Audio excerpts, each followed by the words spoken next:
هذه إذاعة إرنا. مستمعاتنا ومستمعينا الأفاضل، حيثما كنتم وحيثما يصلكم بثنا، نتقدم إليكم في البرنامج العربي لإذاعة إرنا بأطيب التهاني والتبريكات بمناسبة حلول السنة الميلادية الجديدة، سائلين المولى العلي القدير أن تكون سنة خير وبركة على مستمعينا في الداخل وفي المهجر. ونستهل برنامجنا معكم مستمعي ومستمعات الأفاضل بنشرة للأخبار، ثم يقدم لكم الزميل أحمد شريف المقابلة التي أجراها مع الناشط والأكاديمي الإريتري الأستاذ زين العابدين شوكاي. وقبل المقابلة مستمعي ومستمعات الأفاضل، أقدم لكم نشرة للأخبار فيما يلي أبرز عناوينها. تركيا ترسل مساعدات عاجلة للصومال. محكمة سودانية تصدر حكما بإعدام 29 ضابط أمن. الرئيس التونسي يعفي سفير بلاده في فرنسا من منصبه. كانت مستمعي ومستمعات الأفاضل تلكم عناوين النشرة، وإليكم تفاصيلها من إذاعة أرنا. هذه إذاعة إرنا. قامت الحكومة التركية بإرسال مساعدات عاجلة للصومال في أعقاب الهجوم الإرهابي الذي أودى بحياة 80 شخصا من ضمنهم أتراك في يوم السبت الماضي 28 من ديسمبر. ووصلت طائرة شحن عسكرية تابعة لسلاح الجو التركي وعلى متنها أطنان من المساعدات الطبية وأطباء وخبراء أتراك. وكانت حركة الشباب المجاهدين قد أعلنت مسؤوليتها عن الهجوم الذي أودى كذلك بحياة العشرات من رجال الشرطة. وتتواجد تركيا في الصومال عبر خبراء في مختلف المجالات المدنية والعسكرية، حيث ترتبط كل من أنقرة ومقديشو بعلاقات جيدة. على صعيد آخر، أكدت الحكومة الصومالية بأن أعضاء بارزين من حركة الشباب المجاهدين لقوا حتفهم في غارة جوية لم تحدد منفذيها. الجدير بالذكر بأن الولايات المتحدة الأمريكية تشن غارات جوية منتظمة على حركة الشباب المجاهدين في الصومال. أصدرت محكمة في الخرطوم حكما بإعدام 29 من ضباط صف جهاز الأمن، وذلك بعد إدانتهم بقتل الأستاذ أحمد خير عوض في فبراير من العام الماضي في مدينة خشم القربة شرقي البلاد. وكان الأستاذ أحمد خير وهو من نشطاء المؤتمر الشعبي التابع للدكتور حسن الترابي قد نشط في مقاومة نظام البشير بعد اندلاع شرارة الانتفاضة ضد حكمه، وتم اعتقاله واقتياده إلى مقر قيادة جهاز الأمن، حيث تم تعذيبه حتى لاقى حتفه تحت التعذيب. وطالبت القوى الشعبية في السودان بتقديم قتلته إلى المحكمة، وصدر الحكم بحق 29 من المتهمين بالإعدام شنقا، وتم تبرئة الساحة 4 من المتهمين في ذمة القضية. وعمت موجة ارتياح السودان بعد إعلان خبر الحكم القضائي، حيث أشار ناشطون إلى أن العدالة قد تحققت فيما يخص قضية الأستاذ أحمد خير عوض، ولكن يتبقى كذلك إنجاز العدالة لضحايا مجزرة فض الاعتصام أمام القيادة العامة في 3 من يونيو الماضي. وتنشط لجنة تقصي حقائق وطنية فيما يخص متابعة التحقيقات في هذه المجزرة التي راح ضحيتها المئات من العزل. أمر الرئيس التونسي قيس سعيد بإنهاء تكليف عبد العزيز الرصاع من مهام سفير تونس المفوض لدى الجمهورية الفرنسية. كما تم أيضا بمقتضى الأمر الرئاسي إنهاء تكليف علي الشعلالي من مهام قنصل عام للجمهورية التونسية في باريس. وتأتي هذه الإعفاءات بعد أعلنت وزارة الخارجية التونسية في 21 من ديسمبر الماضي أنه تم وبإذن من رئيس الجمهورية فتح بحث معمق فيما تم تداوله بشأن وجود شبهات فساد في سفارة تونس في باريس. وكان الرئيس التونسي الراحل الباجي قائد السبسي قد سلم في يناير 2017 عبد العزيز الرصاع أوراق اعتماده سفيرا فوق العادة مفوضا للجمهورية التونسية لدى الجمهورية الفرنسية. بهذا الخبر من تونس نكون وإياكم مستمعي ومستمعات الأفاضل قد وصلنا إلى نهاية نشرتنا الإخبارية لهذا اليوم، وهذا تذكير بأبرز عناوينها. إذاعة إرينا، صوت مستقل لإريتريا. تركيا ترسل مساعدات عاجلة للصومال. محكمة سودانية تصدر حكما بإعدام 29 ضابط أمن في قضية قتل ناشط سياسي. الرئيس التونسي يعفي سفير بلاده في فرنسا من منصبه. كانت مستمعي ومستمعاتي الأفاضل تلكم نشرة الأخبار قدمناها لكم من إذاعة إرينا. متابعة طيبة أتمناها لكم مع ما تبقى من فقرات برنامجنا. إذاعة إرينا، صوت مستقل لإريتريا. المستمعون الأعزاء في كل مكان، السلام عليكم ورحمة الله تعالى وبركاته، وأسعد الله أوقاتكم بكل خير من إذاعة إرينا الدولية في باريس. وفي هذه الحلقة من هذا البرنامج أرحب بكم سادتي أينما كنتم وأنتم تتابعون هذه الفقرة وهذه الفترة من برامجكم في إذاعة إرينا الدولية. أعزائي المستمعين، اليوم أسعد كثيرا أن ألتقي وإياكم بالأستاذ زين العابدين شوكاي، ناشط وأكاديمي من السويد في مدينة ستوكهولم. ونحن نسعد حيث نلتقيه لأول مرة عبر الإذاعة، ولكن هو رجل معروف وناشط وأكاديمي في ذات الوقت، وكان قد قدم ورقة هامة في مسألة الهوية والثقافة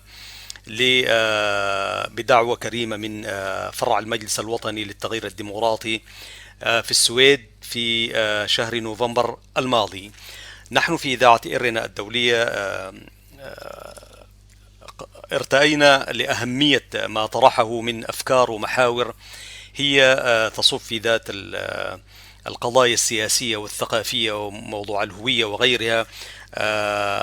قررنا أن نلتقيه، فاستجاب مشكورا الأستاذ العزيز زين العابدين شوكاي. رحب بك باسم المستمعين وباسم الإذاعة.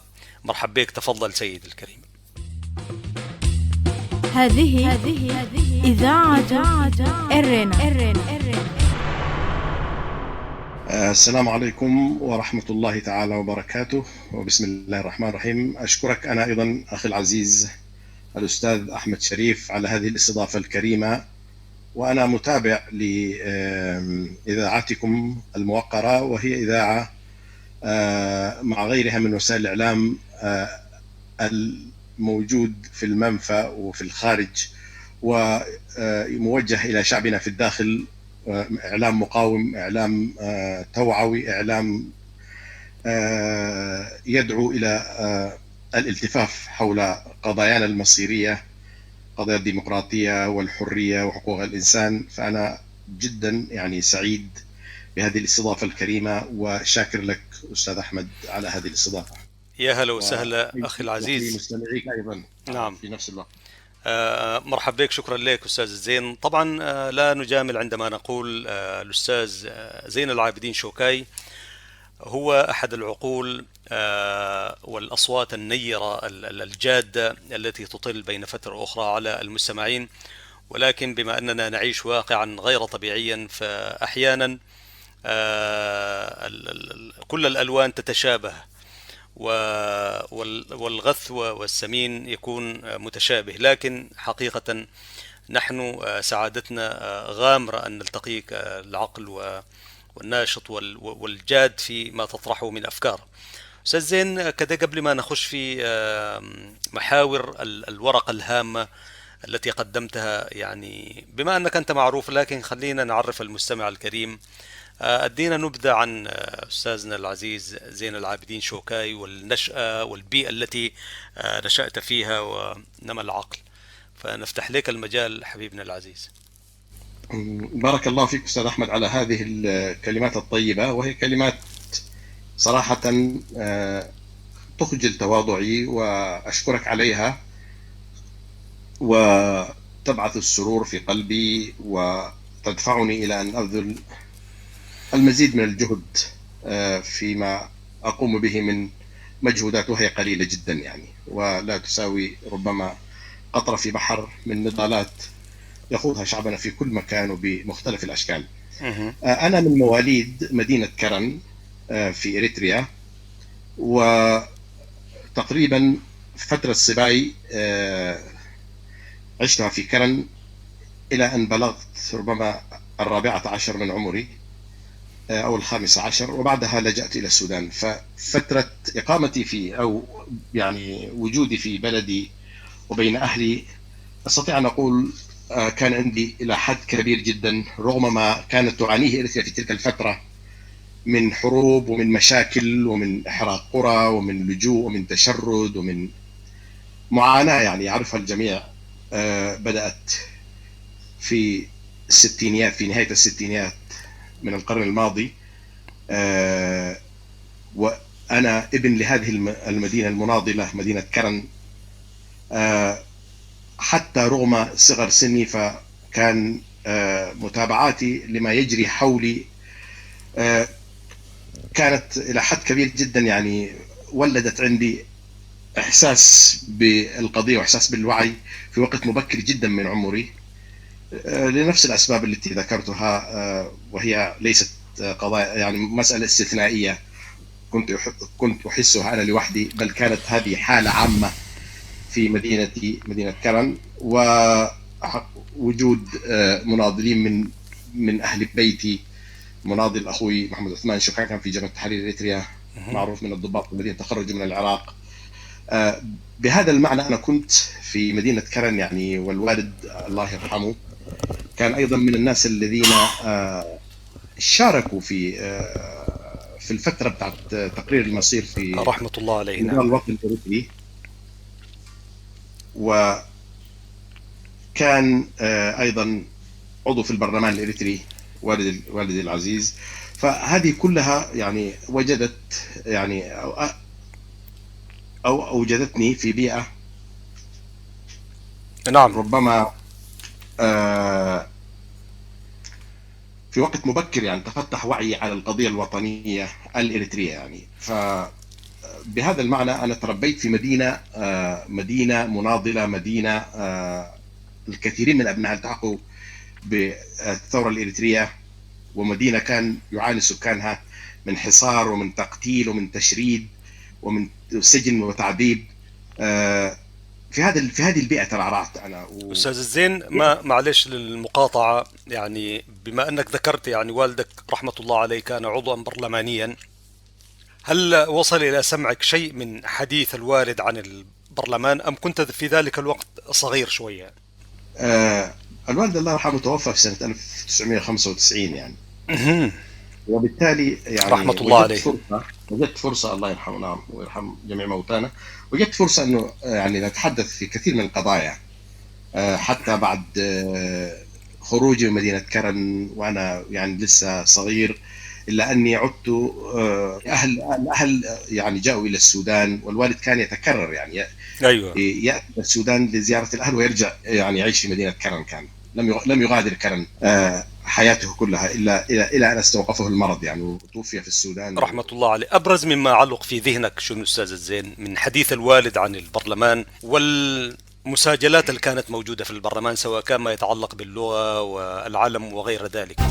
إذاعة إرينا، صوت مستقل لإريتريا. نعم، الوالد سبحان الله يعني كان يحكي لنا دائما بشكل يعني تلقائي يعني، وخاصة لما مش بالضرورة الكلام موجه لينا احنا يعني، لما يجوه الناس ويجلسوا حواليه وأصدقاء قدامى. هو كان في شباب الحركة، في شباب الرابطة الإسلامية يعني، نعم، في الأربعينيات. فلما يجوا يتحل يعني زوار، أصدقاء قدامى، أعضاء برلمانيين قدامى، زي أعمامنا عمر ناشف، محمد علي باناي، نعم، ناظر حامد السعيد، شخصيات لما يكون الوالد يعني يجلس معها فكانوا يستعيدوا الذكريات يعني، في ذكريات تلك الحقبة. فسبحان الله كنت ألقط أنا، لأن كنت مهتم أيضا بطبعي، نعم، بما يحكيه الوالد يعني. فكنت ألتقط منه شغلات كثيرة جدا عن المجتمع، عن القبائل، عن حقبة التقرير المصير، عن تركيبة المجتمع، عن التنافس اللي كان موجود، الجانب الطائفي اللي كان موجود في حدة الصراع في تلك الحقبة في الأربعينيات. كل هذه القضايا يعني كان يتناولها بشكل يعني مستمر في حياته ويحكي عنها.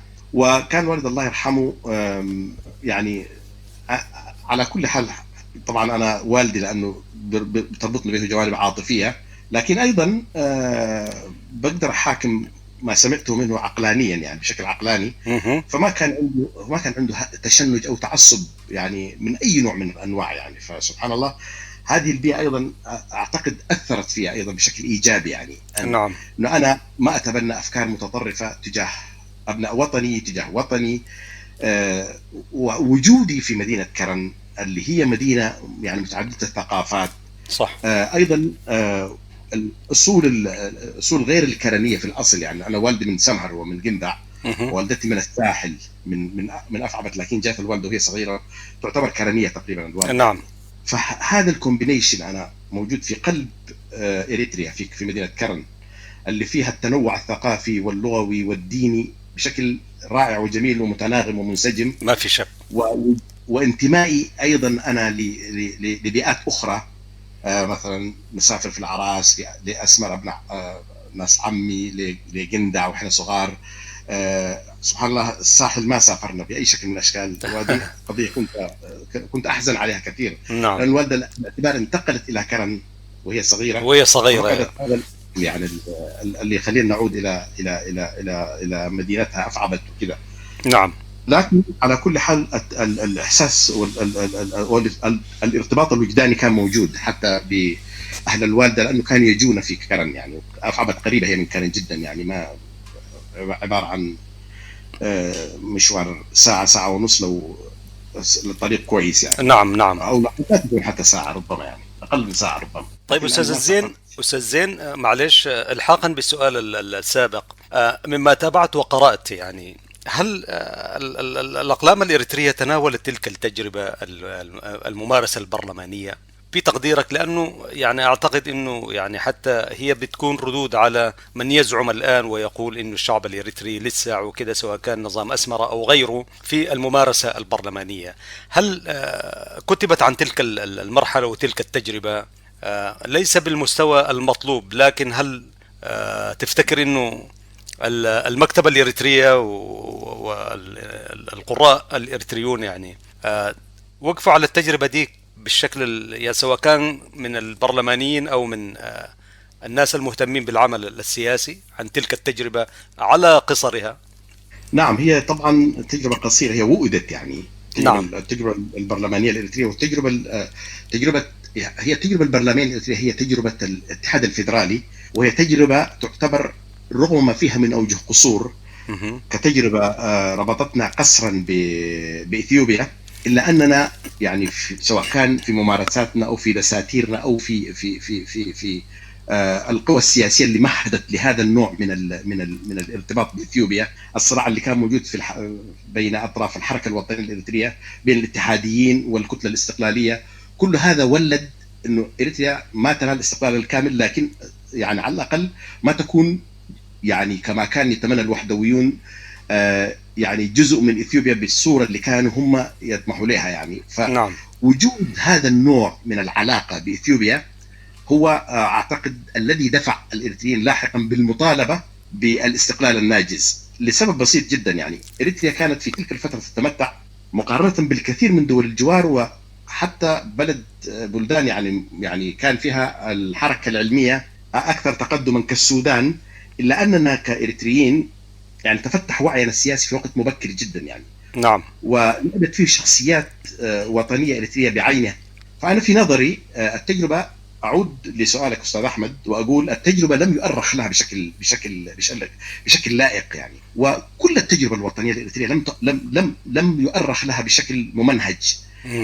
نحن بحاجة البحث العلم الدقيق اللي ربما يؤصل ويؤرخ لمواقف حصلت في تلك الحقبة رغم بساطة معظم البرلمانيين، لأنه لم تكن إمكانياتهم تتعدى المعرفة المحدودة باللغتين العربية والإيطالية.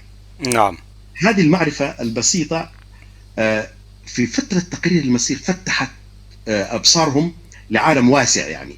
في تلك الفترة البلد اللي ألحقنا به كان يعاني من تخلف لا يصدق يعني، بشهادة أعمدة هذا يعني البلد اللي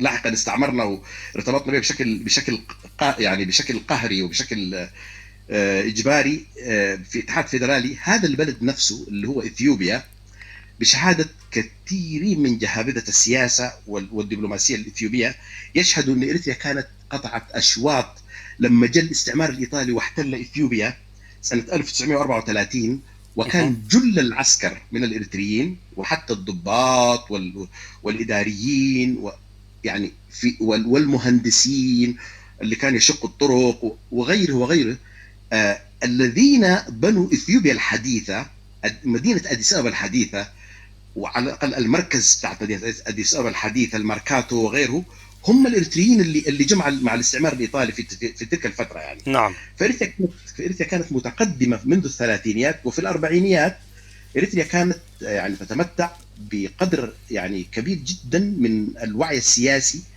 ومطالب الإريتريين كانت على سهولتها وعلى بساطتها واضحة جدا، وشكلوا يعني أحزاب سياسية في وقت مبكر جدا. الحركة الوطنية الإريترية يعني كانت مناوراتها مثلا مرة تتمسك بالاستقلال الناجز، بعد ذاك ممكن تخش في تحالفات بعد ذاك لما تشوف التآمر عليها كان كبير جدا من كل القوى الدولية، لأنه اللي كان يهم هو موقع إريتريا الجغرافي يعني. نعم. إريتريا الجغرافي كان هو الحاسم في ربط إريتريا بإثيوبيا، يعني من ناحية عشان تلقى إثيوبيا منفذ بحري، ومن ناحية أخرى عشان تجد القوى الاستعمارية الغربية منافذ لها في منطقة القرن الأفريقي، وإريتريا كانت المكان الأنسب يعني. والكل يعرف يعني قاعدة كانيو ستيشن اللي كانت قاعدة تجسس على الشرق الأوسط، واللي لعبت دور يعني كبير جدا في حرب 67 في الهزيمة التي لحقت بمصر وسوريا واحتلت أراضيهم. كانيو ستيشن هي القاعدة التي تشرف في تلك الفترة على أعمال التجسس التي كانت تتم على منطقة الشرق الأوسط.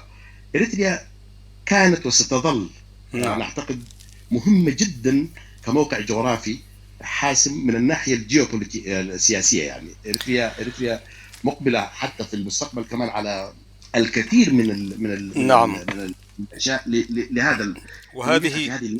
وهذه القدرية التاريخية والجغرافية وغيرها هي التي جعلت حتى من الواقع الجديد الموجود والمستقبلي هو رهن التحالفات والمواحكات والسيناريوهات التي تظهر وتختفي بين فترة وأخرى، ونظام أسمرة على الأقل في هذه الفترة يتلاعب بهذه المعادلة.